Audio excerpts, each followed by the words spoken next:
전단지 보고 연락드립니다. 혹시 공기철이라는 사람 아직도 찾고 있습니까? 온정 파출소로 걸려온 한 통의 전화. 평범한 제보 전화처럼 들렸지만 수화기 너머의 다음 한마디에 김춘현 소장의 표정이 그대로 굳어버렸습니다. 제가 그 공기철 같아서요. 순간 파출소 안의 공기가 차갑게 멈췄습니다. 김춘현 소장은 자신이 잘못 들은 줄 알고 수화기를 고쳐 잡았습니다. 뭐라고요? 본인이 공기철 같다고요? 성함이 어떻게 되십니까? 지금 어디 계세요? 하지만 남자의 대답은 더 이상했습니다. 저도 잘 모르겠습니다. 제가 공기철 같기도 하고 아닌 것 같기도 합니다. 그게 무슨 말씀이십니까? 무슨 근거로 그런 말씀을 하시는 겁니까? 수화기 너머의 남자는 한참을 망설이다가 낮은 목소리로 말했습니다. 저는 지금 수선 일을 하고 있습니다. 그런데 30년 전 기억이 없습니다. 이상하게 전단지 속 얼굴을 보는데 제가 그 사람인 것 같았습니다. 그리고 제가 예전에 의사였던 것 같은 기억이 자꾸 납니다. 손에 왕진 가방을 들고 있었던 장면도 떠오르고요. 김춘현 소장은 처음엔 장난 전화라고 생각했습니다. 세상에 누가 갑자기 전화해서 자신이 30년 전 사라진 공기철일지도 모른다고 말하겠습니까? 일단 알겠습니다. 더 생각나는 게 있으면 다시 연락 주세요. 전화를 끊으려던 그 순간 파출소 문이 열리고 정순경이 들어왔습니다. 소장님, 무슨 전화인데 표정이 그러세요? 김춘현 소장은 어이없다는 듯 웃으려다 말았습니다. 대뜸 자기가 공기철일지도 모른다잖아. 수선 일을 하는데 예전에 의사였던 것 같다고. 그 말을 내뱉는 순간 김춘현 소장의 눈빛이 달라졌습니다. 잠깐만, 수선일? 정순경도 그대로 멈췄습니다. 소장님, 그거 장난 전화 아닐 수도 있습니다. 김춘현 소장은 급히 방금 걸려온 번호를 확인했습니다. 30년 동안 흔적도 없이 사라졌던 공기철, 모두가 죽었거나 도망갔다고 믿었던 그 이름이 이제야 다시 세상 밖으로 나오려 하고 있었습니다. 정순경, 방금 번호 위치부터 확인해. 이건 그냥 넘길 일이 아니야. 드디어 공기철의 생존 단서가 드러났습니다. 과연 김춘현 소장은 이 전화를 따라 진짜 공기철을 찾아낼 수 있을까요? 그리고 공기철의 기억이 완전히 돌아오는 순간 미양이 숨겨온 30년의 진실은 어디까지 무너지게 될까요? 구독과 좋아요 부탁드립니다. 지금 시작합니다. 한편 공기철이 온정 파출소로 전화를 걸기 조금 전이었습니다. 공기철은 평소처럼 쓰레기를 버리기 위해 골목 밖으로 나섰습니다. 그런데 쓰레기 더미 앞에 다다른 순간 그의 발걸음이 갑자기 멈췄습니다. 낡은 상자와 버려진 가구들 사이에 오래된 기타 한 대가 놓여 있었기 때문입니다. 멀쩡한 기타였습니다. 줄이 조금 헐거워져 있긴 했지만 누군가 버리고 간 물건이라고 보기엔 이상할 만큼 형태가 온전했습니다. 공기철은 자신도 모르게 그 기타를 바라봤습니다. 그리고 이상하게도 가슴 한쪽이 철렁 내려앉았습니다. 이게 왜 이렇게 낯익지? 공기철은 천천히 손을 뻗었습니다. 손끝이 기타 몸통에 닿으려는 바로 그 순간 머릿속을 송곳으로 찌르는 듯한 통증이 몰려왔습니다.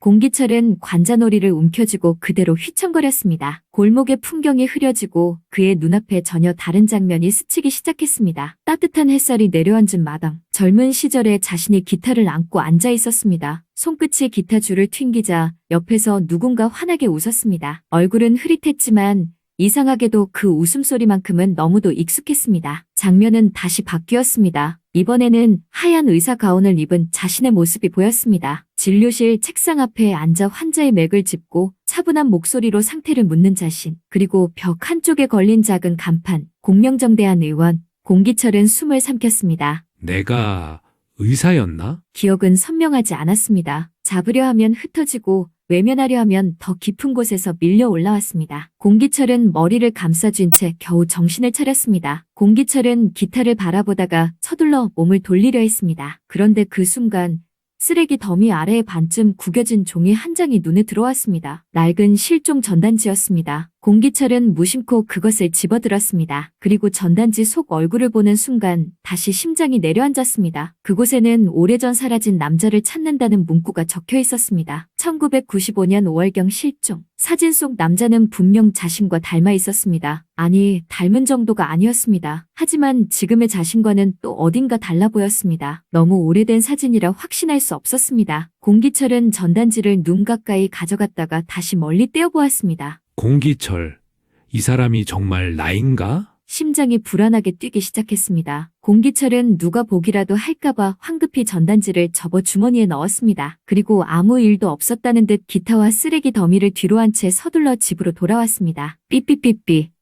8시 30분을 알리는 알람이 울렸습니다. 공기철은 너무도 익숙한 동작으로 약봉지를 집었습니다. 물컵을 들고 손바닥 위에 약을 털어놓았습니다. 잠시 망설임이 스쳤지만 결국 그는 약을 입에 넣고 삼켰습니다. 오빠, 내가 없더라도 시간 맞춰서 알람 울리면 약 꼭 챙겨 먹어. 그 약 먹어야 기억이 돌아와. 미양의 말이었습니다. 공기철은 지난 30년 동안 그 말을 믿었습니다. 밤 8시 30분 알람이 울리면 그는 늘 같은 약을 삼켰습니다. 미양은 그 약이 잃어버린 기억을 되돌리는 데 도움이 된다고 했습니다. 그래서 공기철은 하루도 빠짐없이 약을 먹었습니다. 언젠가는 자신이 누구인지, 어디에서 왔는지, 왜 30년 전의 기억이 통째로 사라졌는지 알 수 있을 거라고 믿었습니다. 하지만 공기철은 몰랐습니다. 그 약은 기억을 되돌리는 약이 아니었습니다. 오히려 기억이 깨어나는 것을 막고 떠오르려는 진실을 다시 어둠 속으로 밀어넣는 약이었습니다. 그리고 주머니 속에 넣어두었던 전단지를 조심스럽게 꺼냈습니다. 낡은 종이 위에 사진, 1995년 5월경 사라졌다는 남자, 공기철이라는 이름. 공기철은 전단지를 붙잡은 손에 힘을 주었습니다. 내 이름이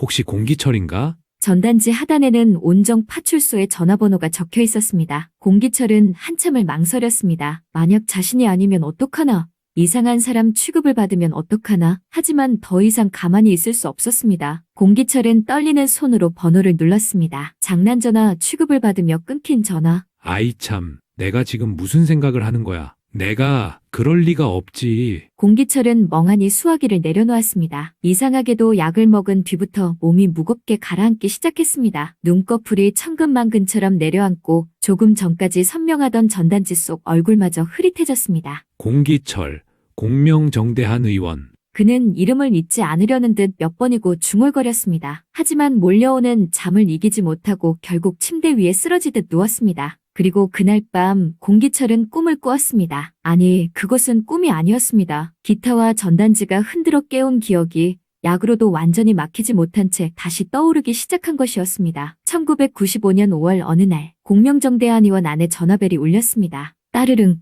따르릉. 네, 공명정대한 의원입니다. 수화기 너머에서는 다급한 목소리가 들려왔습니다. 여기 월선동인데요. 사람이 다쳤어요. 낙상이에요.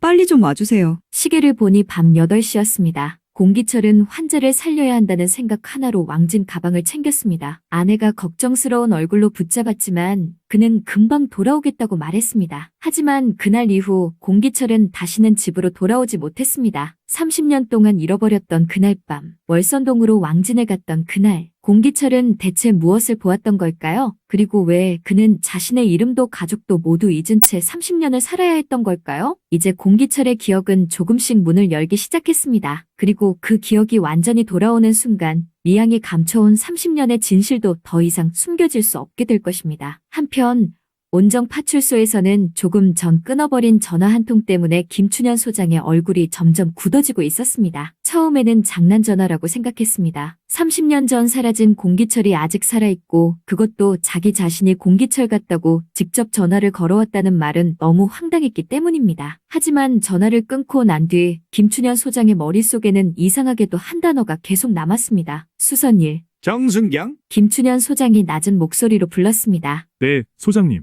방금 그 남자 수선 일을 한다고 했거든? 정순경은 고개를 끄덕였습니다. 자신이 수선 일을 하는데 30년 전 기억이 없고 예전에 의사였던 것 같다고 했다고 하셨잖아요. 그 순간 김춘현 소장은 의자에서 벌떡 일어났습니다. 이거 그냥 넘기면 안 되겠어. 만약 그 사람이 진짜 공기철 원장님이라면 우리는 지금 30년 만에 처음으로 살아있는 단서를 놓칠 뻔한 거야. 정순경의 표정도 굳었습니다. 김춘현 소장은 서둘러 방금 걸려온 전화번호를 확인하려 했지만 이미 통화는 끊긴 뒤였습니다. 전화 한 통을 너무 쉽게 흘려보냈다는 후회가 밀려왔습니다. 왜 내가 더 붙잡고 묻지 않았을까? 김춘현 소장은 이를 악물었습니다. 그리고 곧바로 공정한과 나선혜에게 연락을 넣었습니다. 이 소식은 가족이 가장 먼저 알아야 한다고 생각했기 때문입니다. 전화벨이 울리고 수화기 너머로 나선혜의 목소리가 들려왔습니다. 네, 늘 선한 약국입니다. 김춘현 소장은 잠시 숨을 골랐습니다. 약사님, 놀라지 말고 들으세요. 방금 파출소로 이상한 전화가 한 통 왔습니다. 나선혜는 순간 말문이 막혔습니다. 혹시 우리 대한 아빠 관련된 일인가요? 그렇습니다. 어떤 남자가 전단지를 보고 연락했다면서 자신이 공기철 씨 같다고 했습니다. 수학이 넘어가 조용해졌습니다. 잠시 후 나선혜의 떨리는 목소리가 들렸습니다. 뭐라고요? 자신이 공기철 같다고요? 그 옆에 있던 공정한도 급히 수학이 가까이 다가왔습니다. 소장님, 그 사람이 뭐라고 했습니까? 어디 산다고 했어요? 이름은요? 김춘현 소장은 미안한 마음에 말을 잇기 어려웠습니다. 정확한 이름이나 주소는 듣지 못했습니다. 처음엔 장난전화 같아서 길게 묻지 못했어요. 그런데 한 가지 단서가 있습니다. 단서요? 그 사람이 자신은 지금 수선 일을 하고 있다고 했습니다. 수선일. 그 한마디에 나선혜의 손이 그대로 굳었습니다. 공정한 역시 아무 말도 하지 못했습니다. 너무 오래 기다려온 이름이었고 너무나도 허무하게 사라졌던 사람이었습니다. 그런데 30년 만에 들려온 단서가 하필 수선일이라는 낯선 말과 함께 돌아온 것입니다. 공정한은 낮게 말했습니다. 수선집이라면 옷 수선 말하는 거겠죠? 그럴 가능성이 큽니다. 저희가 이 근방 수선집부터 확인해 보겠습니다. 가족분들도 혹시 공기철 씨와 닮은 사람을 봤다는 이야기가 들어오면 바로 알려주세요. 나선혜는 수화기를 붙든 손을 떨었습니다. 김춘현 소장은 조심스럽게 말했습니다. 아직 확실한 건 아닙니다. 그래도 이번엔 그냥 넘기지 않겠습니다. 그렇게 통화가 끝난 뒤에도 나선혜는 한동안 수화기를 내려놓지 못했습니다. 그때 약국 문이 열렸습니다. 딸랑 문을 열고 들어온 사람은 미양이었습니다. 미양은 평소와 다름없는 얼굴로 약국 안으로 들어섰습니다. 그러나 나선혜와 공정한의 표정이 심상치 않다는 것을 보자 곧바로 눈치를 살폈습니다. 약사님, 안녕하세요. 나선혜는 황급히 눈가를 닫고 미양을 맞이했습니다. 아, 미양 씨. 오셨어요. 미양은 익숙한 듯 처방전도 없이 약봉지를 꺼내는 나선혜를 바라봤습니다. 늘 받아가던 무릎약이었습니다. 미양의 오빠가 다리가 좋지 않다며 오래전부터 나선혜의 약국에서 약을 챙겨가고 있었습니다. 나선혜는 애써 평소처럼 물었습니다. 오빠분 다리는 좀 괜찮으세요? 미양은 한숨을 섞어 웃었습니다. 늘 그렇죠 뭐. 오래된 통증이라 좋아졌다 나빠졌다 해요. 그런데 미양은 곧장 약을 받아 나가지 않았습니다. 그녀는 나선혜의 얼굴을 유심히 살폈습니다. 방금 전까지 누군가와 중요한 통화를 한 사람처럼 나선혜의 표정은 아직도 흔들리고 있었습니다. 약사님, 그런데 무슨 전화였길래 그렇게 고민스러운 얼굴이세요? 무슨 일 있으세요? 나선혜는 잠시 망설이다가 대수롭지 않은 일처럼 말했습니다. 아, 방금 파출소에서 연락이 왔어요. 미양의 손끝이 아주 미세하게 멈췄습니다. 파출소요? 네. 공기철이라는 사람을 찾는 전단지 있잖아요. 그걸 보고 어떤 사람이 전화를 했대요. 자신이 공기철 같다고 했다네요. 미양의 눈동자가 순간 흔들렸습니다. 하지만 나선혜는 그 변화를 알아차리지 못했습니다. 자신이 공기철 같다고요? 네. 수선 일을 하고 있다나 봐요. 30년 전 기억이 없고 예전에 의사였던 것 같다고 했다는데 소장님도 처음엔 장난 전화인 줄 아셨대요. 그런데 혹시 몰라서 수사해 보신다고요. 수선일, 그 말이 미양의 귀에 박히는 순간 온몸에 피가 식는 것 같았습니다. 수선일을 하는 사람, 30년 전 기억이 없는 사람, 예전에 의사였던 것 같다는 사람, 그건 공기철이었습니다. 아니, 공기철일 수밖에 없었습니다. 미양은 속으로 비명을 질렀습니다. 설마 오빠가 전화를 했어? 어떻게? 뭘 보고 기억이 돌아온 거야? 하지만 겉으로는 웃어야 했습니다. 여기서 조금이라도 흔들리면 나선혜가 이상하게 여길 수 있었습니다. 미양은 억지로 입꼬리를 끌어올렸습니다. 아이고, 약사님 정말 놀라셨겠어요. 전단지 보고 장난 제보하는 사람들도 많다더라고요. 사람 마음 아픈 줄 모르고 참 못된 사람들이 많아요. 나선혜는 고개를 끄덕였지만 눈빛은 여전히 흔들리고 있었습니다. 장난 전화일 수도 있겠죠. 그런데 이번에는 이상하게 마음이 이상하네요. 약사님 원장님 꼭 찾으실 거예요. 미양은 너무 빠르게 말했습니다. 저도 다시 한번 주변을 샅샅이 살펴볼게요. 혹시 원장님 닮은 분이 있으면 바로 말씀드릴게요. 말은 다정했지만 미양의 속은 이미 뒤집히고 있었습니다. 그녀는 무릎약을 받아들자마자 서둘러 약국을 나섰습니다. 그럼 약사님, 저 먼저 가볼게요. 오빠, 약 먹일 시간이 다 돼서요. 약국 문이 닫히자마자 미양의 얼굴에서 웃음이 사라졌습니다. 그녀는 숨을 거칠게 몰아쉬며 골목으로 빠르게 걸었습니다. 말도 안 돼. 그 사람이 전단지를 봤을 리가 없어. 내가 그렇게 조심했는데 설마 기억이 돌아온 건가? 아니야. 약을 30년이나 먹였어. 기억이 돌아올 리 없어. 하지만 아무리 부정해도 불안은 점점 커졌습니다. 수선일, 의사였던 것 같다는 말, 공기철이라는 이름, 모든 단서가 자신이 숨겨온 골방을 향해 달려오고 있었습니다. 미양은 약봉지를 움켜쥔 채 발걸음을 재촉했습니다. 이 오빠가 도대체 뭘 본 거야? 그녀는 아직 알지 못했습니다. 공기철이 쓰레기 더미에서 발견한 기타와 실종 전단지 때문에 30년 동안 닫혀있던 기억의 문이 이미 열리기 시작했다는 것을요. 그리고 더 끔찍한 사실은 김춘현 소장과 정순경이 이제부터 수선집을 하나하나 뒤지기 시작할 것이라는 점이었습니다. 미양이 30년 동안 약으로 누르고 거짓말로 덮고 바람 소문으로 묻어두었던 죄. 그 죄가 마침내 가장 위험한 방향으로 움직이기 시작했습니다. 바로 공기철의 기억을 따라 미양의 집을 향해서 말입니다. 미양은 약국을 빠져나오자마자 걸음을 재촉했습니다. 겉으로는 아무렇지 않은 척 웃었지만 속은 이미 무너지고 있었습니다. 수선일을 하는 남자, 30년 전 기억을 잃은 사람, 자신이 공기철 같다고 파출소에 전화를 건 사람, 그 모든 말이 미양의 머릿속에서 하나로 이어졌습니다. 설마 오빠가 진짜 전화를 한 거야? 미양은 믿고 싶지 않았습니다. 30년 동안 하루도 빠짐없이 약을 먹였습니다. 기억이 돌아오지 못하게 하려고 조금이라도 이상한 말을 하면 다시 약을 먹이고 재웠습니다. 세상 사람들 앞에서는 오빠를 돌보는 착한 동생처럼 굴었지만 사실 미양은 누구보다 공기철의 기억을 두려워했습니다. 그 기억 속에 자신이 있었기 때문입니다. 월선동 그날 밤 낙상사고 현장에서 공기철을 쓰러뜨린 자신의 얼굴이 그대로 남아있었기 때문입니다. 미양은 숨을 거칠게 몰아쉬며 집으로 들어왔습니다. 문을 열자 방 안은 조용했습니다. 오빠? 미양은 조심스럽게 안쪽 방으로 들어갔습니다. 공기철은 침대 위에 누워 있었습니다. 눈을 감은 채 깊이 잠든 듯 보였습니다. 미양은 그제야 가슴을 쓸어내렸습니다.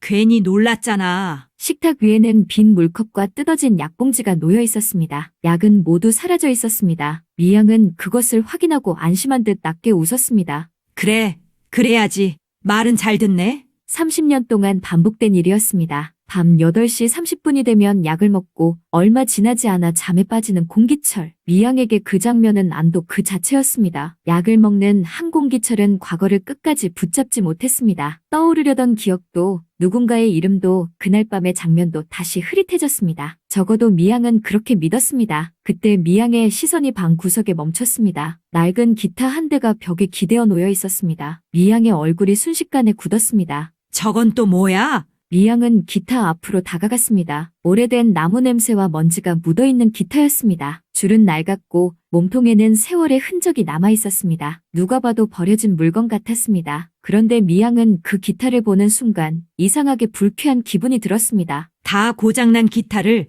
모타로 들고 들어왔대. 미양은 기타를 당장 치워버리고 싶었습니다. 하지만 공기철이 자고 있었기 때문에 일단 참았습니다. 괜히 소리를 내서 깨웠다가 무슨 말을 들을지 몰랐습니다. 그때였습니다. 미향아, 등 뒤에서 낮은 목소리가 들렸습니다. 미양은 그대로 얼어붙었습니다. 천천히 돌아보자 공기철이 침대 위에 몸을 일으켜 앉아 있었습니다. 눈빛이 달랐습니다. 평소처럼 흐릿하고 멍한 눈빛이 아니었습니다. 누군가를 알아보는 눈빛, 오래 묻어둔 분노를 간신히 눌러 담은 눈빛이었습니다. 미양은 애써 태어난 척 웃었습니다. 오빠, 깼어? 약 먹었지? 잘했어. 근데 저 기타는 뭐야? 어디서 주워온 거야? 그런 거 함부로 들고 오면 안 돼. 공기철은 대답하지 않았습니다. 그저 미양을 똑바로 바라봤습니다. 그 눈빛을 보는 순간 미양의 등골이 서늘해졌습니다.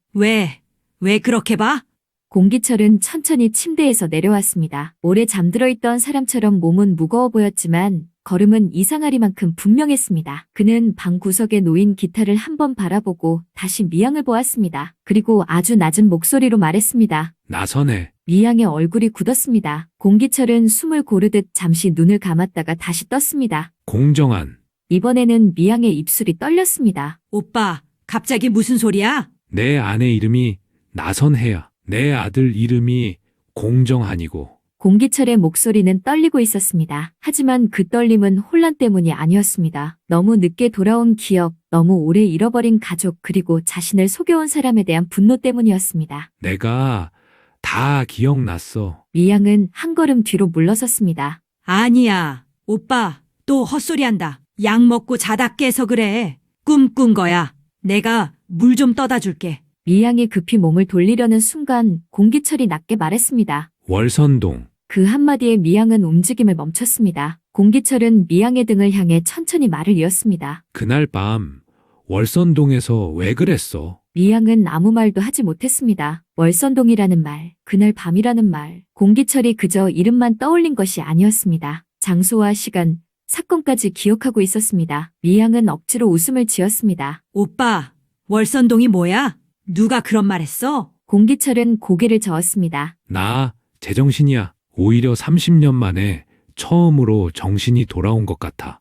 오빠, 너 그날 내 앞에서 거짓말했어. 미양의 얼굴에서 웃음이 사라졌습니다. 공기철은 한 걸음씩 미양에게 다가갔습니다. 내 남편이 계단 아래에 쓰러져 있었어. 다리를 붙잡고 있었지. 그리고 네 남편이 말했어. 네가 밀었다고. 아니야. 미양은 거의 비명을 질렀습니다. 그건 술에 취해서 헛소리한 거야. 넘어졌어. 혼자 넘어진 거야. 그럼 왜 나를 때렸어? 미양은 숨을 삼켰습니다. 공기철의 눈가가 붉어졌습니다. 그는 자신의 머리 한쪽을 천천히 짚었습니다. 내가 경찰에 알려야 한다고 했지. 단순한 낙상이 아니라고.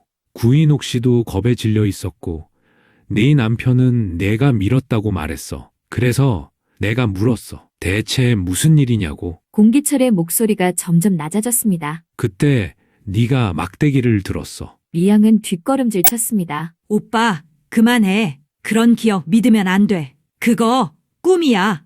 약 때문에 헷갈리는 거야. 그 약, 공기철은 식탁 위에 빈 약봉지를 노려봤습니다. 기억이 돌아오게 해주는 약이라며? 미양은 입을 다물었습니다. 그런데 왜 약을 먹으면 기억이 흐려졌지? 왜 네가 없을 때도 꼭 8시 30분에 먹으라고 했지? 왜 내가 뭔가 떠올리려고 할 때마다 약부터 먹였어? 오빠를 위해서였어. 날 위해서? 공기철은 허탈하게 웃었습니다. 그 웃음에는 슬픔과 분노가 뒤섞여 있었습니다. 내가 누군지도 모르게 만들고 내 아내와 아들을 30년 동안 잊게 만든 게 날 위해서였어? 미양은 고개를 저었습니다. 아니야.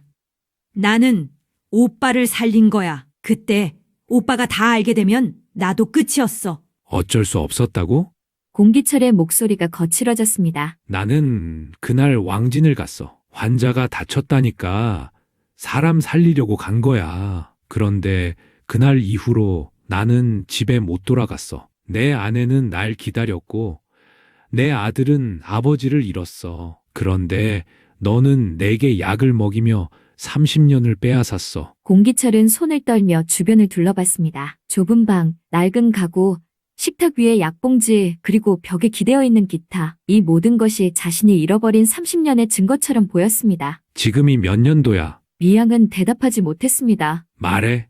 지금이 몇 년도냐고. 오빠, 내가 사라진 게 1995년 5월이었어. 그러면 지금은 몇 년이야? 내 아들은 몇 살이 됐어? 선혜는, 내 아내는 어떻게 살았어? 공기철의 눈가에서 눈물이 흘러내렸습니다. 기억이 돌아온 기쁨은 잠시였습니다. 그 기억이 돌아온 순간 그는 동시에 깨달았습니다. 자신이 잃은 것은 이름 하나가 아니었습니다. 가족과의 시간, 아들의 성장, 아내와 함께 늙어갈 세월, 모든 것이었습니다. 30년이야? 미양은 끝내 고개를 숙였습니다. 공기철은 숨을 들이마셨다가 천천히 내쉬었습니다. 그 짧은 침묵 속에서 미양은 공기철이 완전히 달라졌다는 것을 알았습니다. 이제 약으로 눌러둘 수 있는 사람이 아니었습니다. 애매한 기억 속에서 흔들리던 남자가 아니라 월선동 그날 밤의 진실을 붙잡은 공기철이었습니다. 너 가만히 안 둬. 미양은 고개를 번쩍 들었습니다. 미양은 공포에 질린 얼굴로 공기철에게 다가왔습니다. 오빠, 제발 그러지 마. 내가 잘못했어. 그런데 지금 말하면 나 죽어. 나 정말 끝나. 공기철은 차갑게 바라봤습니다. 나는 이미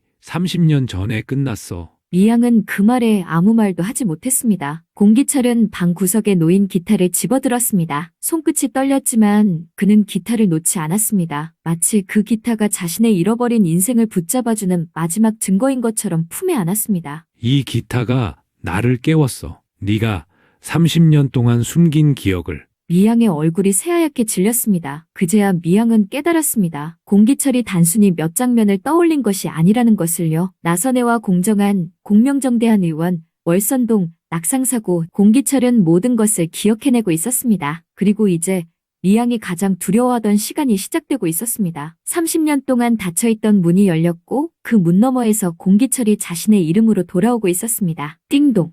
집안을 얼어붙게 만든 초인종 소리가 울렸습니다. 미양은 숨을 멈췄습니다. 공기철도 기타를 품에 안은 채 문 쪽을 바라봤습니다. 띵동, 띵동. 다시 한번 초인종이 울리고 문 밖에서 낮고 단호한 목소리가 들려왔습니다. 온정 파출소에서 나왔습니다. 문 좀 열어주십시오. 공기철은 천천히 미양을 바라봤습니다. 이제 끝났어, 미향아. 미양은 뒷걸음질 쳤습니다. 30년 동안 약으로 누르고 거짓말로 덮고 소문으로 숨겨왔던 모든 죄가 드디어 문 밖까지 다가와 있었습니다. 더 이상 도망칠 곳은 없었습니다. 미양은 완전히 도가 안에 든 쥐가 되고 말았습니다. 과연 경찰은 이 집안에서 공기철을 찾아낼 수 있을까요? 그리고 모든 기억을 되찾은 공기철은 나선혜와 공정한 앞에서 30년 전 월선동 왕진 사건의 진실을 직접 밝히게 될까요? 오늘 이야기는 여기까지입니다. 영상이 재미있으셨다면 구독과 좋아요 꼭 부탁드립니다. 여러분의 응원이 다음 이야기를 만드는 큰 힘이 됩니다. 오늘도 끝까지 시청해주셔서 진심으로 감사합니다.